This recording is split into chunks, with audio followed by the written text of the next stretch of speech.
So, guys, Manchester United 3, Bodo Glimt 2. Your full-time reaction from Old Trafford on this Thursday evening of this UEFA Europa League phase on match day 5 of the 24-25 season, where I think Manchester United have got very, very lucky tonight that Rasmus Hojlund was in such good form and that his 2 goals got Manchester United over the finish line. I think Manchester United really struggled to adapt to the attacking and the forward play from Bodo Glimt tonight, which I thought after the shocker from the Bodo Glimt goalkeeper 51 seconds in, I thought this was going to be a telltale sign of Manchester United being absolutely immense tonight. But I massively got Bodo Glimt wrong, and I thought Bodo Glimt, to be fair to them, played very, very well tonight. I'm very impressed with the amount of pressure and the amount of intensity that they put on those Manchester United players tonight.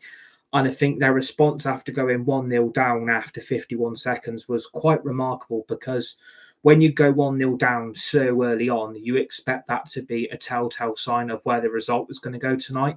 I think the Bodo Glimt goalkeeper has got very unlucky because of the amount of pressure that Rasmus Hojlund was putting him under and the amount of closing down that Rasmus decided to put in onto the Bodo Glimt goalkeeper.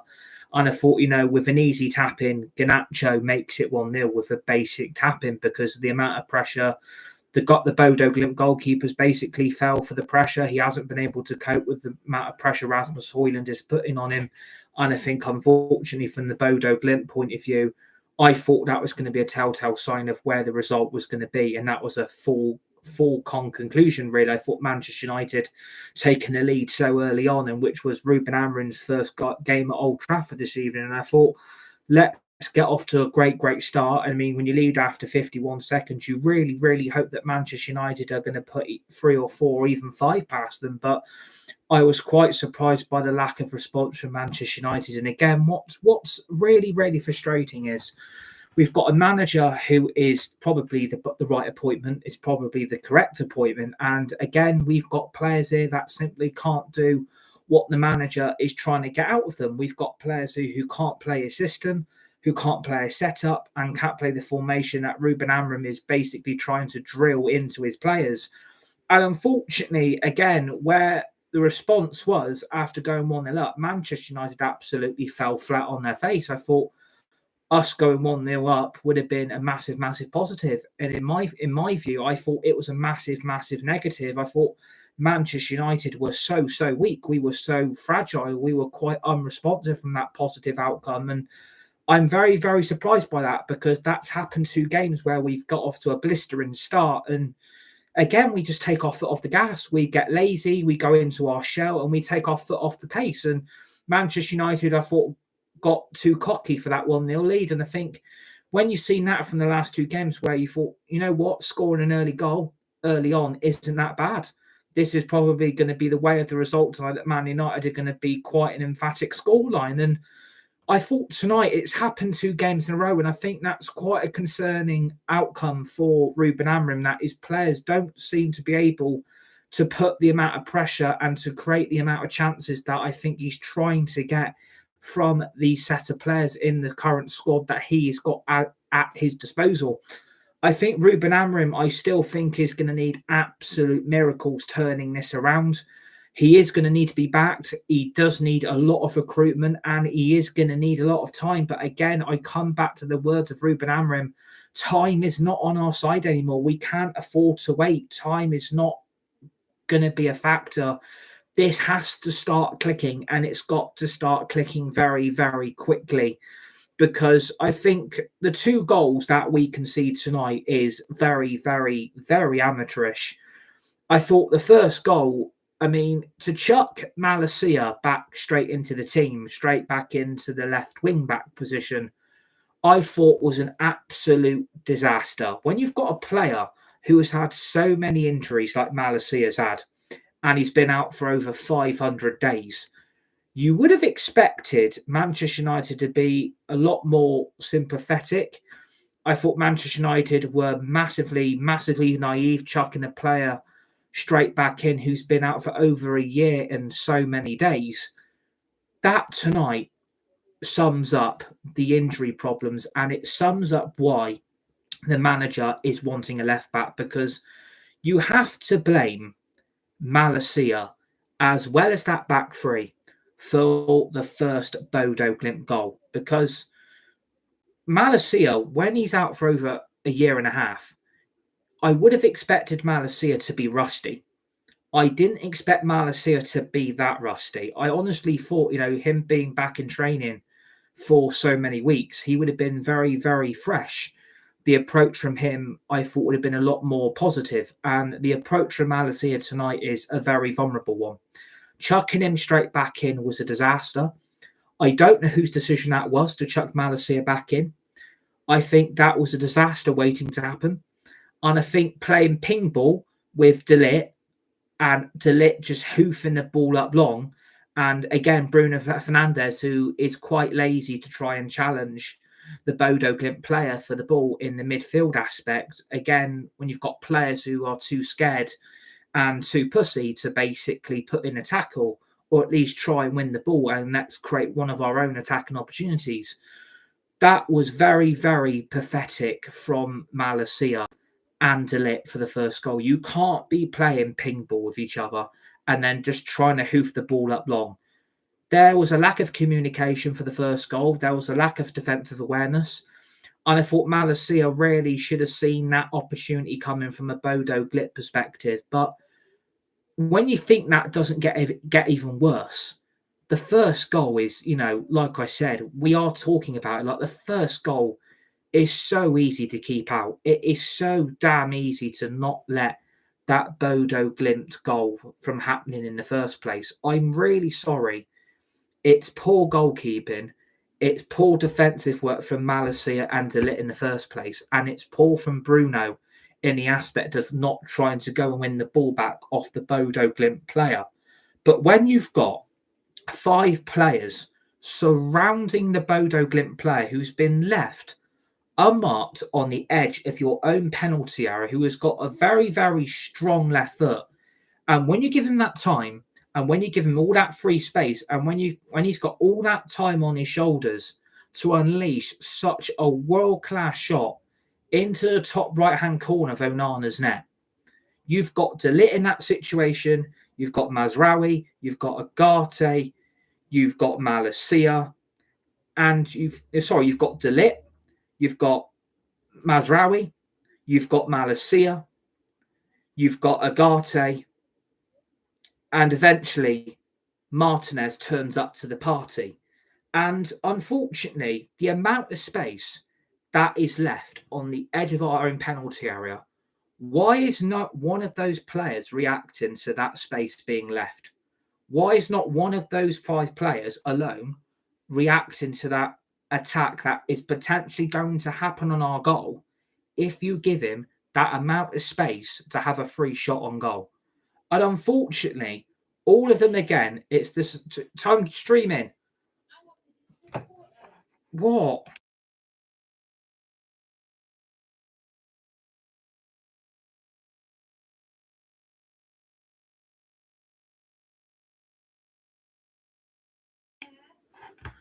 You would have thought that, those 5 players alone would have seen that space for that Bodo Glimt player. You would have thought one of those players in Man United's aspect would have reacted to thinking, we can't give that Bodo Glimt player time.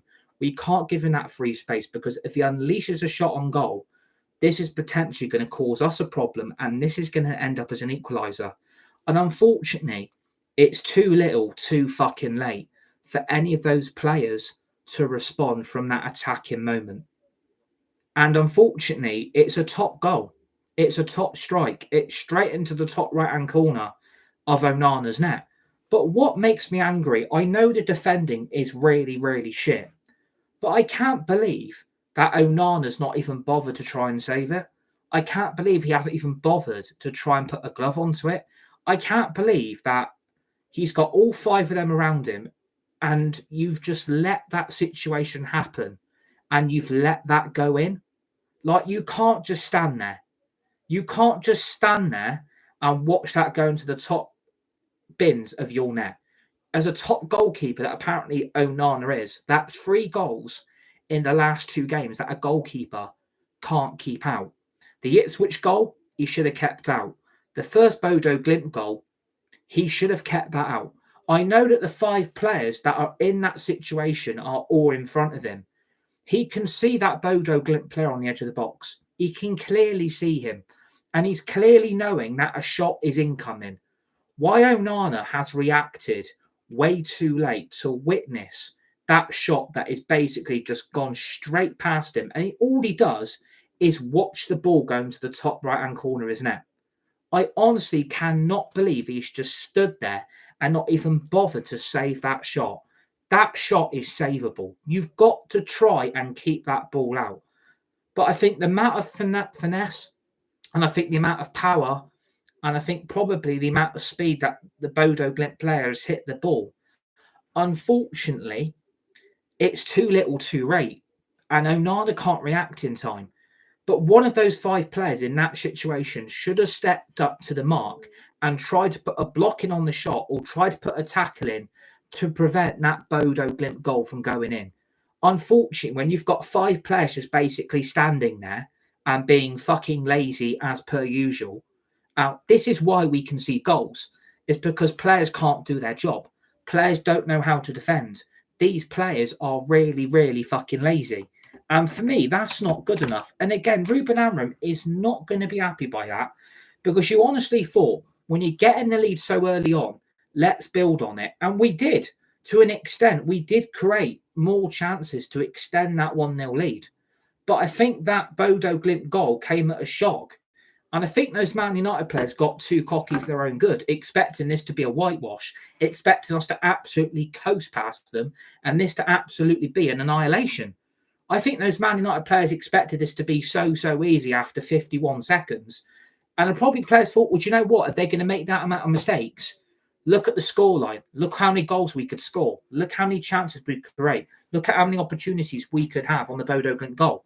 And unfortunately, when you've got those 5 players around the goalkeeper, all too lazy and basically just stands there and watching in admiration while this Bodo Glimt player hits an absolute screamer into the top of your net, those players are just standing there all looking at each other. And you think to yourself, not one of you has bothered to close that shot down. Not one of you's bothered to put your body on it. And not one of you has bothered to close that shot down. That, for me, is really, really lazy. And then when you think that can't get even worse, it does. And again, Robbie Savage is absolutely waxing lyrical about how far Martinez is up the pitch, how far Martinez is up there, that Bodo Glimt goal, how far Martinez is away from DALOT, MALACIA and Mazraoui. I wish Robbie Savage would get some fucking perspective and actually look at the game from a proper angle. As a TNT Sports commentator, he's an absolute joke. The waffle that comes out that guy's mouth is unfucking believable. You're basically telling me that Martinez is to blame for being too far up the pitch up the other end, trying to win the ball back, who's actually trying to do his job, trying to put a tackle in and try and create another attacking opportunity for his side. And you're basically slating him for the second Bodo Glimt goal. I'm sorry, Matt, you've got MALACIA there, you've got DALOT there, and you've got Mazraoui. All of them alone should have been enough to stop the second Bodo Glimt goal from going in. But unfortunately, you've picked on Martinez for the sake of it because you've got a massive agenda against him. And you're crucifying him for actually trying to be a better player and try to prove to the manager that why he should be at this football club. And he's actually trying to show why he's putting in the graph that the manager's looking for. And you're crucifying him for being out of position where you've got MALACIA, DALOT and Mazraoui all inside that back 3 who could all do a job on that Bodo Glimt player. And trust it to be an ex-Nottingham Forest player who got promoted with Steve Cooper through the playoff final when they beat, was it Huddersfield Town when they got promoted that season? Trust it to be Zekenagel, the ex-Nottingham Forest striker who puts Bodo Glimt in front.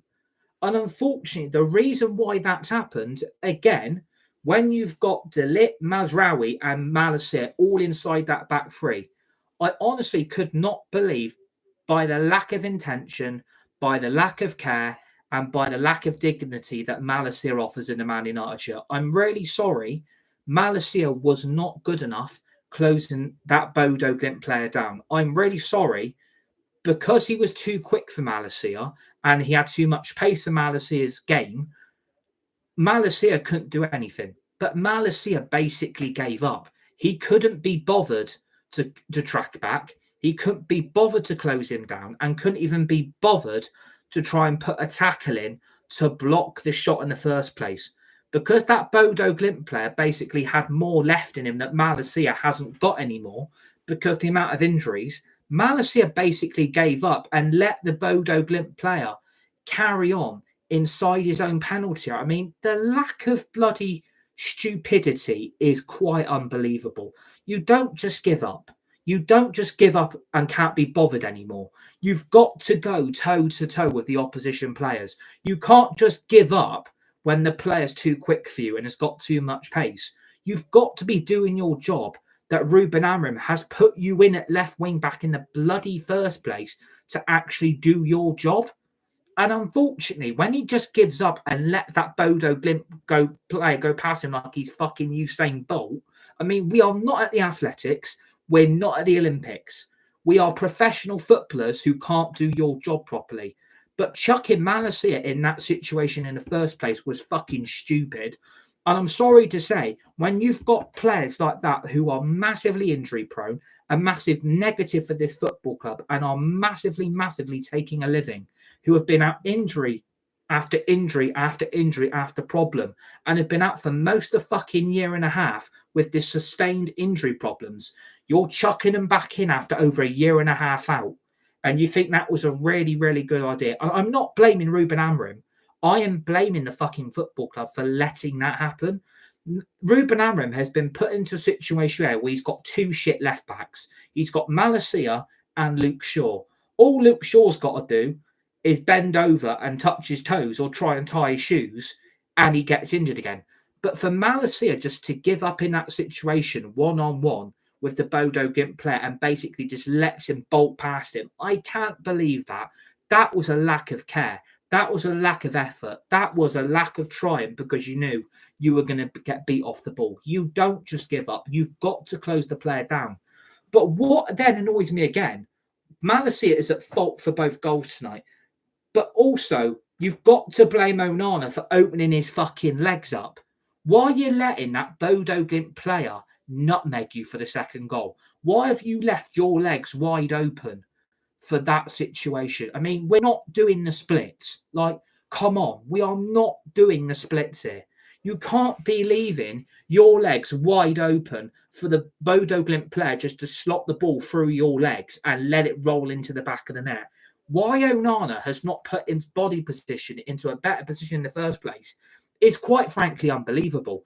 As a goalkeeper, you have got to pinpoint that he is a massive, massive problem.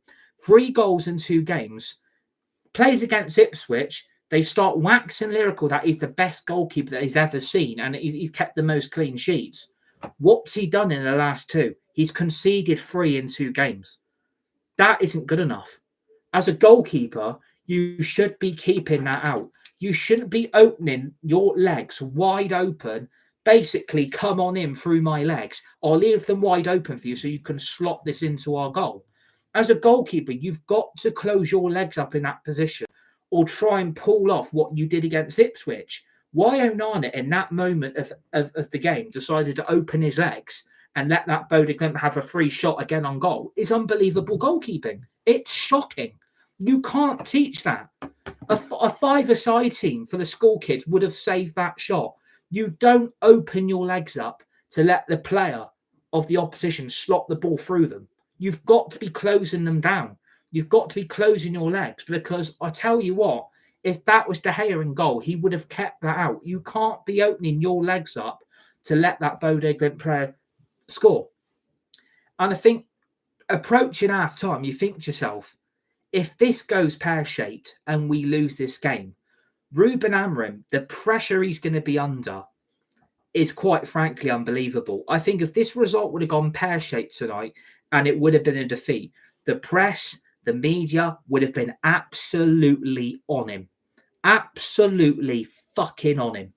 And I tell you what, they will still be tonight, because I thought it was going to look all doom and gloom before halftime. I thought to myself, do you know what? This is going to be a bad night. This is going to be a bad result. How we're going to get out of the Europa League now, I don't know. How are we going to get out into the knockout stages? You've got to look at it from a bigger perspective. This is 2 games.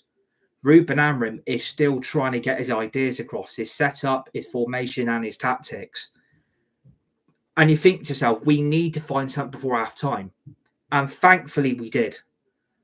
Because the run for Mazraoui, not just to skip past one Bodo Glimt player, to skip them past another Bodo Glimt player, is quite frankly, for me, he has got to be given signing of the summer by Manchester United, because the quality he has brought into right back is unbelievable. Wan-Bissaka couldn't do that. Diego Dalot still can't do that. But the quality that Mazraoui is, just to skip past players like they're not even there. But the ball into the box is even more special. And then the goal and the finish, for the way for Rasmus Hojlund to finish that goal, the relief and the pressure would have been off then. To find the equaliser and to make it 2-2 before half-time. It's a quality finish. It's a quality goal. For him, bring it down from his right foot onto his left.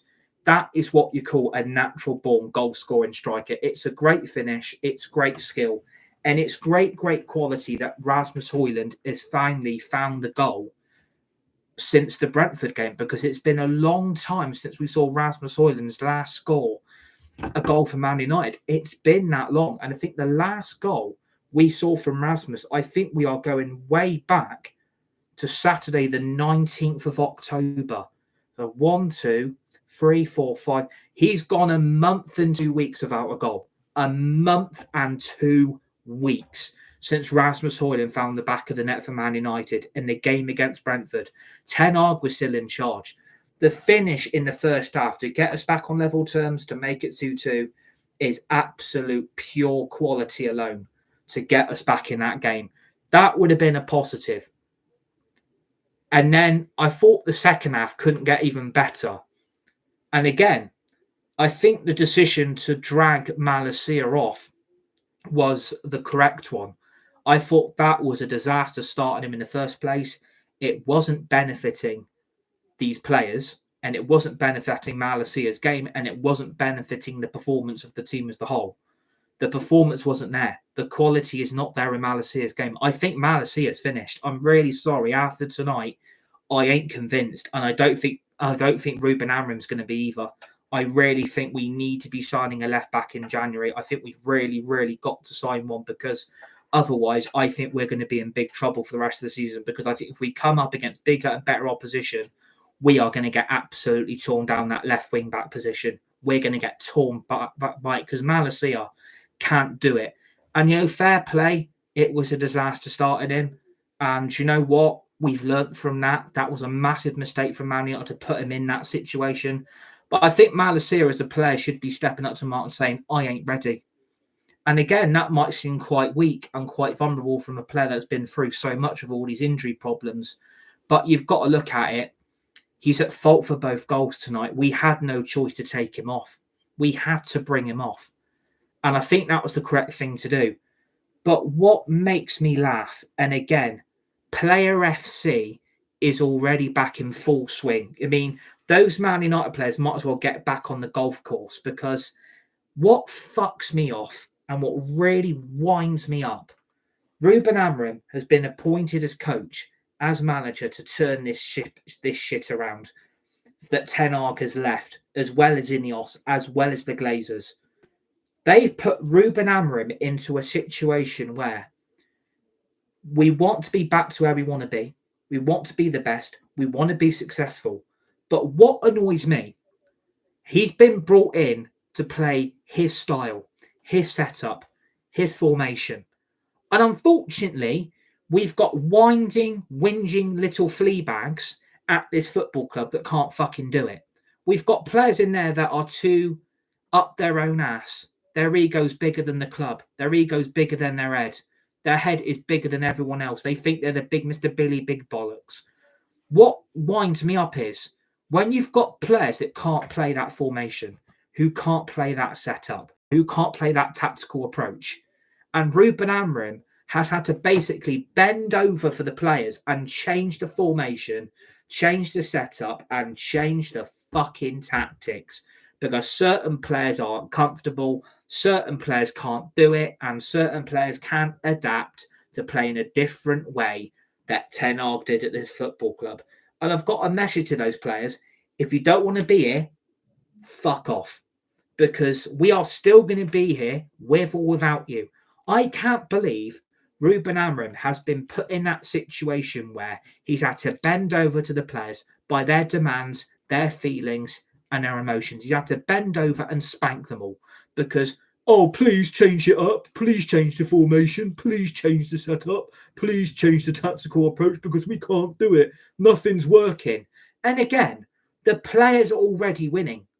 These players are lazy pricks that can't be bothered to do what the manager wants, who can't be bothered to play what the manager expects them to do, who can't be bothered to put the effort in. If these players are scapegoating the manager and they're basically saying he's no better than Ten Hag, look how we're having to play now, we can't hide anymore if we're shit, the manager will call us out. Yeah, do you know what? It's about time we had a manager in that football club that actually calls you shit bags out. Because I'm afraid to say, even though it turned out to be a positive in the end, for Ruben Amorim to have to switch the setup, to have to switch the formation just to benefit the players. I mean, these players are a joke. I'm sorry. Man United have had to change because of the players have got their own way. Well done again, because it clearly shows that Player FC and the cracks are appearing at this football club. I'm sorry. Ruben Amorim is going to end up in the situation that Ten Hag found himself in. It will go all right for a while, but give it 2 to 3 years and I'm going to end up getting sacked. 1.0 situation, my friend. 1.0 situation. Ruben Amorim will be in the same position as Ten Hag because the players aren't on board. We don't want to play that way. We don't want to play with that setup. We don't want to play with that tactical approach. We don't want to use that formation. We don't have to play a 3-4-3. So you're basically shitting on the manager's ideas already after 2 games. You've got to start questioning, who are these players? Because we all know who they are.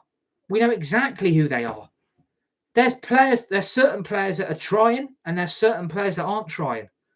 I'm afraid to say, even though it worked out because we did find the 3rd goal in the end, I mean, Rasmus Hojlund again is at the double. I mean, the assist for UGARTE from the low cross inside the Bodo penalty area is a brilliant cross. You've got to give UGARTE that for actually trying to get an attacking approach onto the Bodo Glimt goal, because I wondered how the hell we're going to be able to find that 3rd goal. We needed that 3rd goal tonight because we were really struggling to find it, in my view. I thought we were really struggling to find the back of the net, and that was a telltale sign of the first half. We were struggling to find a goal. And again, I think the persistent and the change of formation, because I think we ended up playing a 2-3-4-1? I think, I'm not 100% sure by that, but I think it was really helping in the end that we played 4 centre-backs.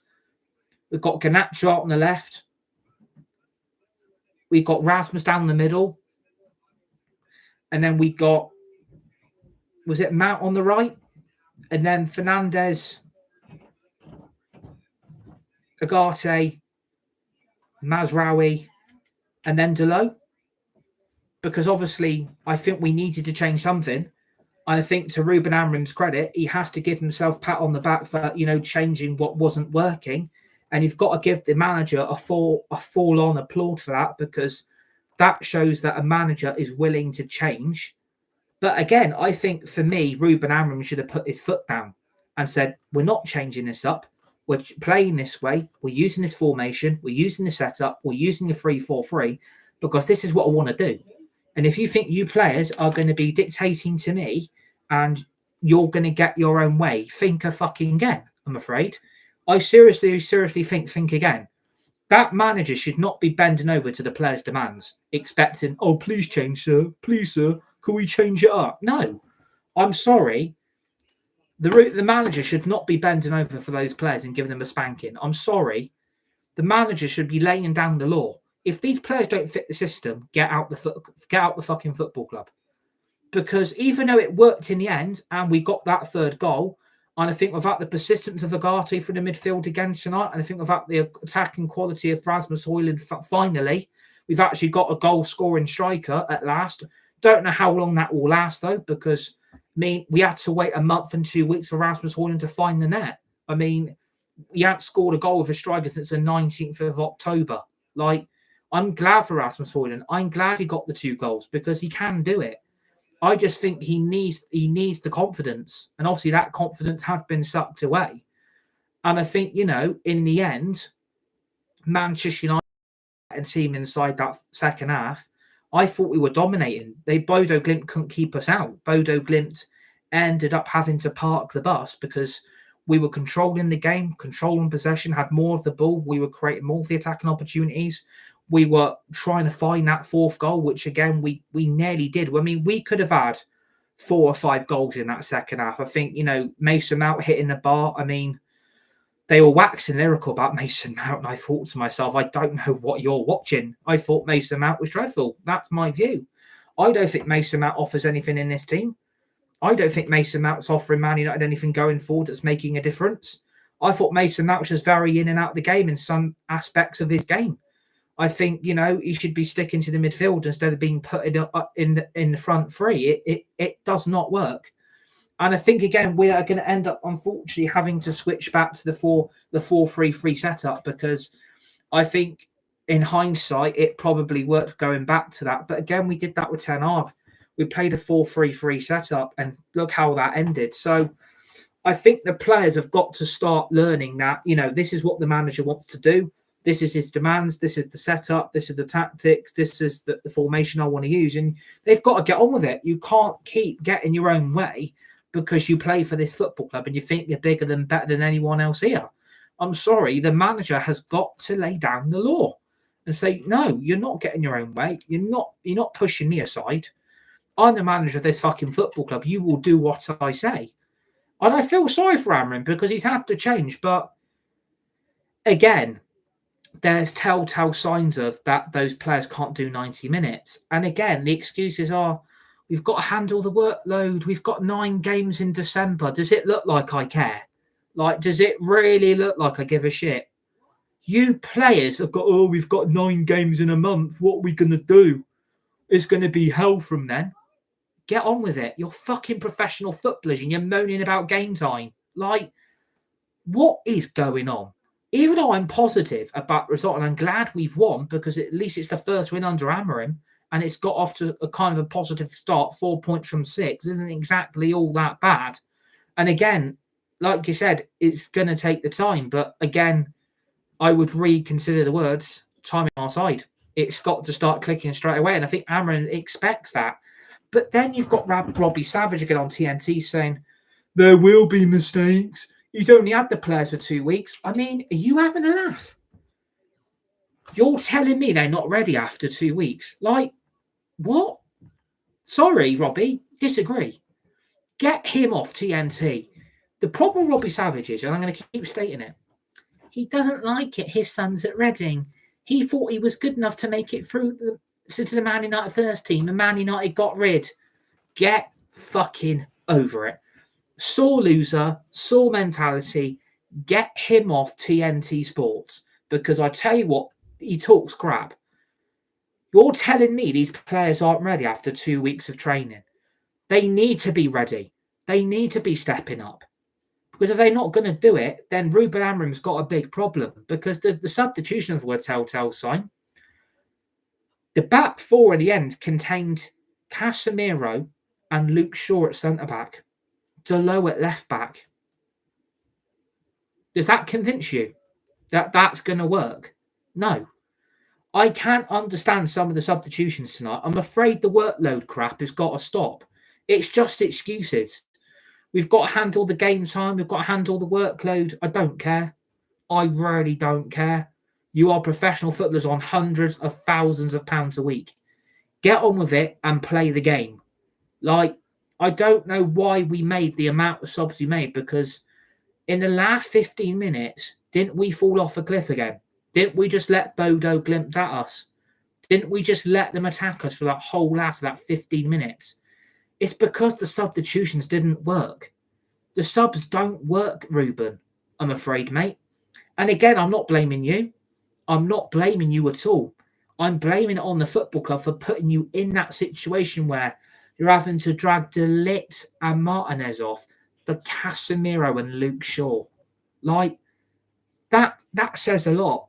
You're dragging Malacia off of Diego Dalot to go back at left back. We did that under Ten Hag. Like,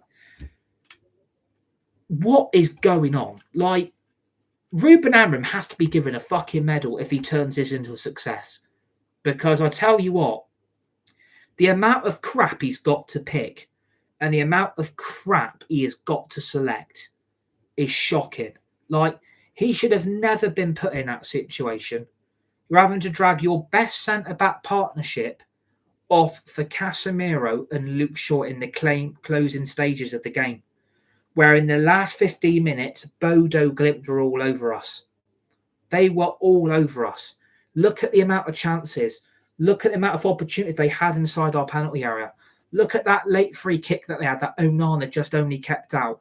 If that would have gone in, I would have been devastated, because we needed this win tonight. We're only up to 12th in the Europa League phase in the league table as it currently stands. We're only up to 12. It's only 9 points from 15. That ain't exactly great still.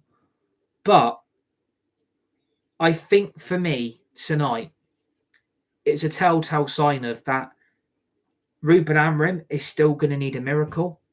He's still going to need a lot of time.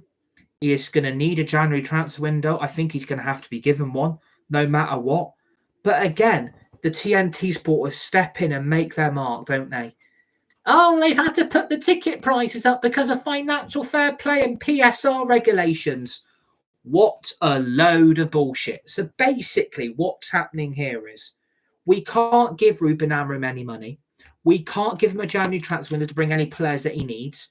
And you basically come up with PSR's a problem. Financial fair play is a real shithouse of Man United again. That's why the ticket prices have gone up. I agree the ticket prices should not have gone up. That is a disgrace of Man United to up the ticket prices to 66 quid and that for an adult kid and a child.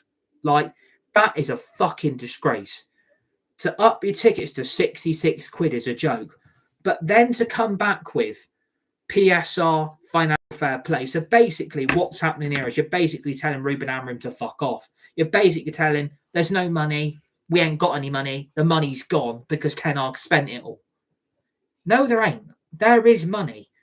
We need a left back. We need another midfielder and we need a striker. And you're basically telling him tonight, based on the team performance as a whole, which wasn't pretty, Bodo Glimt were massively the better team inside the closing stages of the second half, and they were all over us in the first. And they could have had a third. Remember that third chance they had on our goal when no one was around that Bodo Glimt player inside our penalty area? No one was around him. He had that free shot on goal, which only just went over Onana's bar.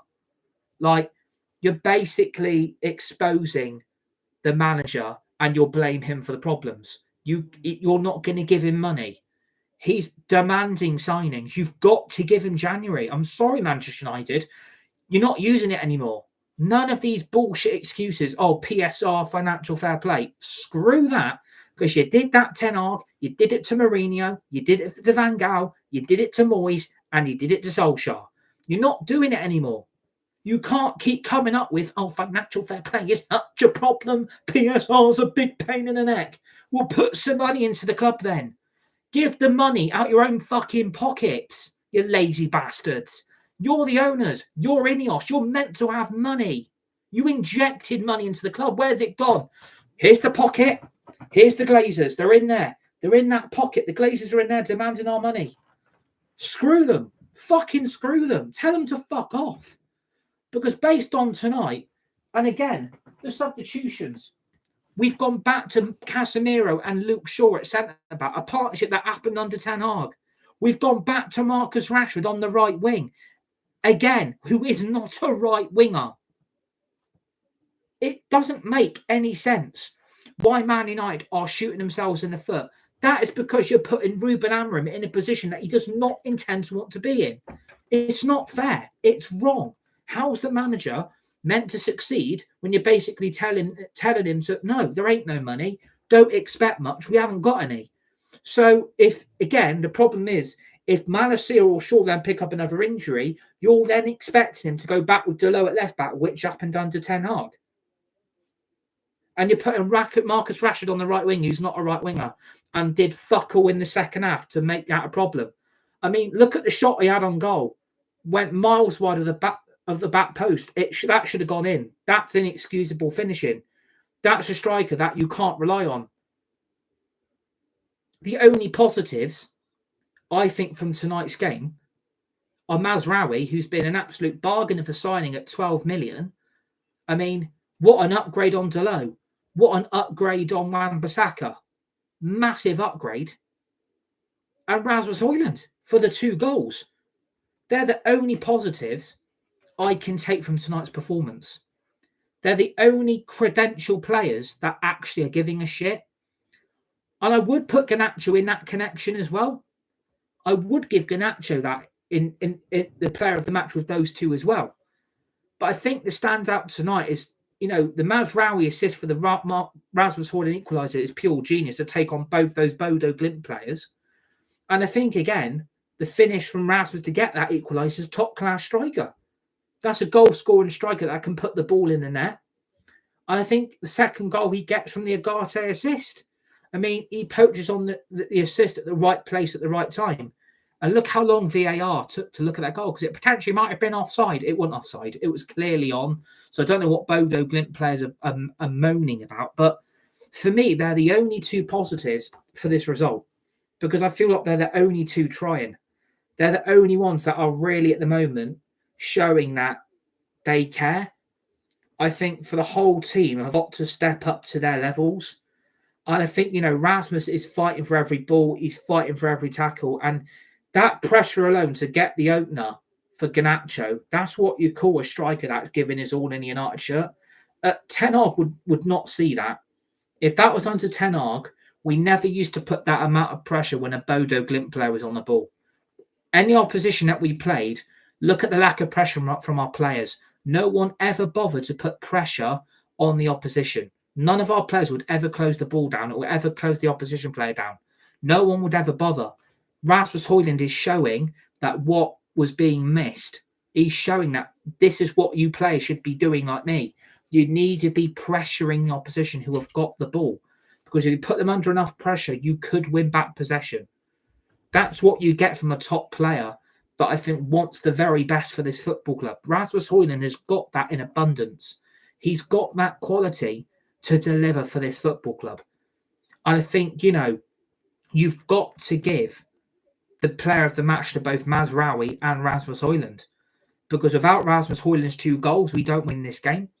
Without the Mazraoui assist for the equaliser inside the first half, just before half-time, we would have gone in at half-time 2-1 down to Norwegian Bodo Glimt, who are on course for their 4th title in 5 years. I mean, no disrespect, you're playing in a Norwegian league. This is the Premier League. It's night and day the quality of the Norwegian league compared to the Premier League. So I'm giving both of them player of the match because I think both of them deserve it. I think for me, they are the 2 best players from tonight's performance. And I think, again, we have still got very lucky that we found that 3rd goal. Because in the last 15 minutes, we were miles off it. And it is down to team selection. It is down to poor players. It's down to players that are getting their own way. And unfortunately, the manager will be the one to suffer. And I think for the manager to have to change the formation up just for the players to benefit them, it shows a lot about those players. It shows their mentality. It shows their level. And it shows their lack of quality. If those players can't be bothered, piss off. Because Ruben Amorim will still be here with or without you. Again, I would have liked to have seen MAINOO start. That's 2 games now in a row that MAINOO hasn't kicked the ball for this club. Is he not ready? Is he still injured? I think Amad Diallo has got to count himself very unlucky not to start because he was class against Ipswich. So I don't see what he did wrong not starting tonight. But hopefully we will see him return for the Everton game on Sunday afternoon. So Hope you enjoy this full-time reaction. Please hit the like button, the share button. Please keep subscribing to the channel, which is United Red Devils 20 on YouTube. Share the video, hit the tweet button, hit the retweet button. Remember to always notification bell, put the bell on at all times so you receive dedicated upcoming brand new content of brand new videos, brand new shorts, brand new live streams that we've got planned for the last 2 days in November, which is tomorrow and Saturday. And we've got loads of brand new content planned for December. And we've got loads of brand new content planned for 2025. And then obviously we are going to have to do the look ahead for the Everton game at Old Trafford for Sunday afternoon, tomorrow evening, because I simply can't fit it in anywhere else. So we're going to have to do that look ahead for tomorrow evening because the game is on Sunday afternoon, which we're playing every 2 days. So that doesn't really help. But anyway, look forward to that. Enjoy the rest of your Thursday evening. Stay safe, be nice and be kind to each other. You're all legends, you're all legendary. Massive shout out to all of you, all my friends and all my family. And I'll see you guys all on the next one.